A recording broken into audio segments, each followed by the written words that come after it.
प्यारे बच्चों, आप सभी का महामाया क्लासेस में स्वागत है। आज के वीडियो में हम लोग पढ़ेंगे चित्रकला से संबंधित प्रश्न जो आपकी परीक्षा की दृष्टि से बहुत ही इम्पोर्टेंट है। ठीक है, तो हम लोग चलते हैं आगे।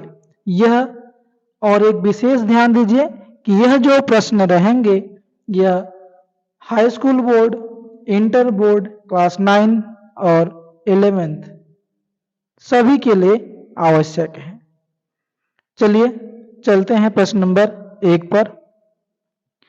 छत के केंद्र को अलंकृत करने के लिए कौन सा आलेखन चित्रित करना चाहिए? तो इसमें पहला ऑप्शन दिया गया है केंद्रीय आलेखन, दूसरा दिया गया है संपूर्ण आलेखन, तीसरा है किनारे का आलेखन और चौथा दिया गया है कोने का आलेखन। तो इसका जो सही उत्तर होगा वो होगा हमारा केंद्रीय आलेखन, जो कि पहला ऑप्शन बिल्कुल सही होगा। अब हम लोग चलते हैं प्रश्न नंबर 2 की तरफ। प्रश्न नंबर 2 की तरफ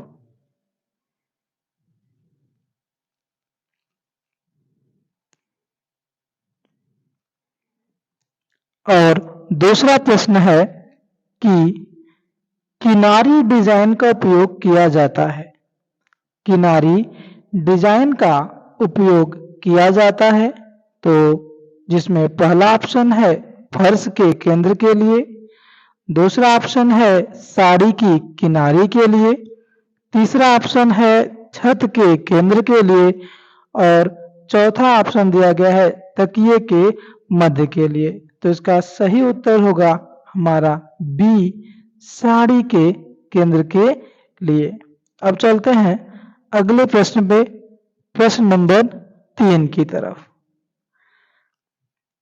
ठीक है, देखिए प्रश्न नंबर 3 दिया गया है सर्वोत्तम रंग संगति कौन सी है? नंबर ए सहयोगी रंग संगति, नंबर बी विरोधी रंग संगति, नंबर सी समान रंग संगति और ऑप्शन डी एकाकी रंग संगति। तो इसका जो सही उत्तर होगा वह होगा बी विरोधी रंग संगति। ऑप्शन बी क्या है? बिल्कुल सही उत्तर है। अब चलते हैं अगले प्रश्न, प्रश्न नंबर 4 पे। देखिए प्रश्न नंबर 4 है चित्रकला में रंग के कितने माध्यम प्रयोग होते हैं? जिसका 4 ऑप्शन दिया गया है। ए 2 ऑप्शन, बी 3, सी 4 और डी 5। तो इसका बिल्कुल सही उत्तर होगा ए 2। चित्रकला में रंग के कितने माध्यम प्रयोग होते हैं? तो सही उत्तर होगा हमारा 2। चलते हैं अब अगले प्रश्न पे। अगला प्रश्न है प्रश्न नंबर 5। अब प्रश्न नंबर 5 पे देखिए दिया गया है कि फर्श के मध्य को सजाने के लिए कौन सी इकाई का प्रयोग करते हैं? ठीक है, फर्श के मध्य के लिए या फर्श के मध्य को सजाने के लिए कौन सी इकाई का प्रयोग करते हैं?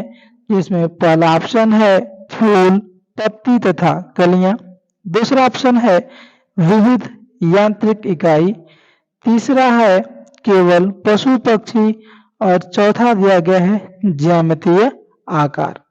तो इसका सही उत्तर होगा हमारा ऑप्शन नंबर ए फूल, पत्तियां तथा कलियां। बताइए कभी आप लोगों ने फर्श के आलेखन के लिए पशु पक्षियों का आकार देखा है या ज्यामितीय आकार बनाया गया हो? तो ये सब गलत है। कौन सा सही होगा? फूल, पत्तियां तथा कलियां। अब चलते हैं अगले प्रश्न नंबर 6 पे।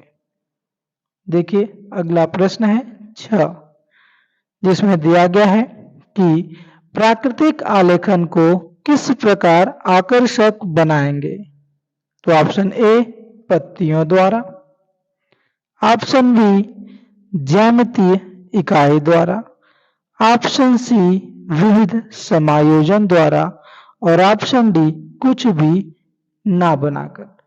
तो प्राकृतिक आलेखन को किस प्रकार आकर्षक बनाएंगे? ठीक है, तो प्राकृतिक आलेखन में हम क्या करते हैं? पेड़, पहाड़, घर, झोपड़ी, नदियां, नाव, सूर्य, इन सभी चीजों को दिखाया जाता है, अर्थात जो हो कि हमारा सी ऑप्शन बिल्कुल सही होगा कि प्राकृतिक आलेखन में विविध समायोजन किया जाता है जिससे यह अति सुंदर लगे। अब चलते हैं प्रश्न नंबर 7 पे। देखिए 7वें प्रश्न में आलेखन का सबसे महत्वपूर्ण अंग कौन सा है जो उसे संपूर्णता प्रदान करता है? तो पहला ऑप्शन लयात्मक सुंदर रेखाएं, दूसरा ऑप्शन ज्यामितीय आकार, तीसरा ऑप्शन इकाई की पुनरावृत्ति और चौथा ऑप्शन दिया गया है आलेखन के आंतरिक विभाजन। तो यहाँ पे इसका सही ऑप्शन है बिल्कुल राइट आंसर ए, सुंदर और लयात्मक रेखाएं। अब चलते हैं अगले प्रश्न में, प्रश्न नंबर 8। ठीक है, अब प्रश्न नंबर 8 को ध्यान से देखिए आप लोग। प्रश्न नंबर 8 में दिया गया है आलेखन में साधारणतया किस प्रकार के रंगों का प्रयोग होना चाहिए? जिसमें पहला ऑप्शन है भड़कीले रंग, दूसरा ऑप्शन बी हल्के आकर्षक रंग और तीसरा ऑप्शन सी बहुत चटकीले रंग और चौथा ऑप्शन डी दिया गया है जिसका नाम है विरोधी रंग। तो इन चारों रंग संगति में जो बिल्कुल राइट आंसर होगा आपका वह होगा डी, विरोधी रंग संगति। अब चलते हैं प्रश्न नंबर 9 की तरफ। प्रश्न नंबर 9 दिया गया है कि रजाई के आलेखन के लिए कौन सा आकार उपयुक्त होता है? ठीक है, तो चलिए हम बताते हैं, बहुत बिल्कुल बिना ऑप्शन जाने आप सही लगा सकते हैं। अब हमको ये बताइए रजाई का जो आकार होता है वो कैसा होता है? वर्गाकार होता है कि वृत्ताकार होता है कि आयताकार होता है? तो आपका सही उत्तर होगा कि रजाई का जो आकार होता है वो आयताकार होता है। तो उसके लिए कौन सा आलेखन उपयुक्त होगा भैया? आयताकार। तो सही उत्तर है आयताकार। अब चलते हैं प्रश्न नंबर कौन सा है? 10वां प्रश्न, गर्म रंग कौन सा है? ए लाल, बी हरा, सी नीला, डी काला। तो यहाँ पे देखिए हरा रंग क्या करता है? हमारे नेत्रों को ठंडक देता है, शीतलता देता है। और लाल रंग क्या होता है? ये गर्म रंग होता है। लाल रंग क्या है? गर्म होता है। तो ऑप्शन कौन सही होगा? ए वाला ऑप्शन बिल्कुल राइट होगा। अब चलते हैं प्रश्न नंबर 11 की तरफ। 11 प्रश्न नंबर 11 में दिया गया है आलेखन का सर्वाधिक महत्व क्या है?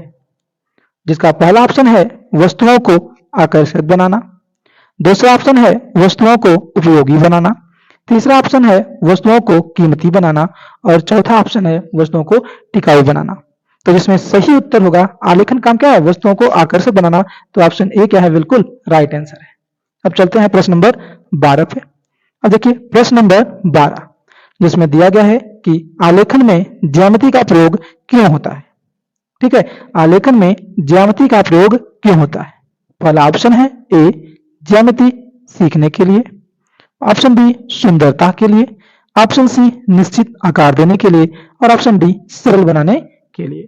तो इसका बहुत सही और बिल्कुल राइट आंसर होगा हमारा सी, निश्चित आकार देने के लिए। अब चलते हैं प्रश्न नंबर 13 पे। ठीक है, प्रश्न नंबर 13 पे। अब प्रश्न नंबर 13 दिया गया है कि डिजाइन को आलेखन कहते हैं। डिजाइन को आलेखन कहते हैं क्योंकि ऑप्शन ए इसमें रेखांकन होता है, ऑप्शन बी यह ज्यामितीय होता है, ऑप्शन सी इसमें प्रारूप बनाना आवश्यक है और ऑप्शन डी यह सुंदर होता है। ठीक है, तो इन चारों ऑप्शनों में से हमारा जो बिल्कुल सही उत्तर होगा वह होगा सी, इसमें प्रारूप बनाना क्या होता है? आवश्यक होता है। तो हमारा जो सी ऑप्शन है वो बिल्कुल राइट है। अब चलते हैं प्रश्न नंबर 14 की तरफ। प्रश्न नंबर 14 जिसमें दिया गया है रंगों का कौन सा मध्य पारदर्शी होता है? तो यहाँ पे थोड़ी गलत टाइपिंग हो गई है, तो यहाँ पे कौन सा माध्यम?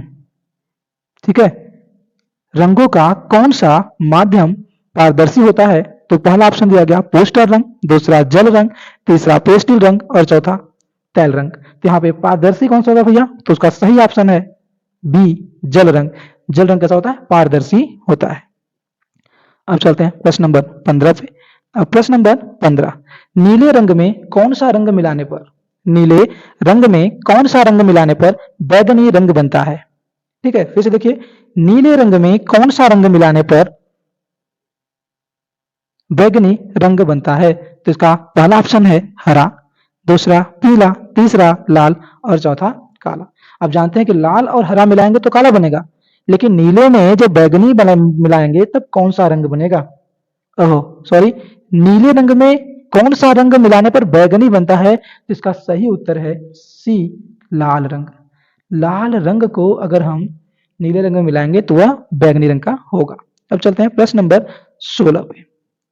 अब प्रश्न नंबर 16 दिया गया है कि कौन से नंबर से या कौन से नंबर के पेंसिल गहरी चलती है। ठीक है, तो कौन से नंबर की पेंसिल गहरी चलती है? Option A B, option B H B, option C H और ऑप्शन डी 2H। तो यहाँ पे सही उत्तर होगा ऑप्शन नंबर ए। अब चलते हैं प्रश्न नंबर 17 पे। प्रश्न नंबर 17। प्रश्न नंबर 17 दिया गया है बारीक रेखा बनाने के लिए कौन से नंबर का ब्रश प्रयोग करते हैं।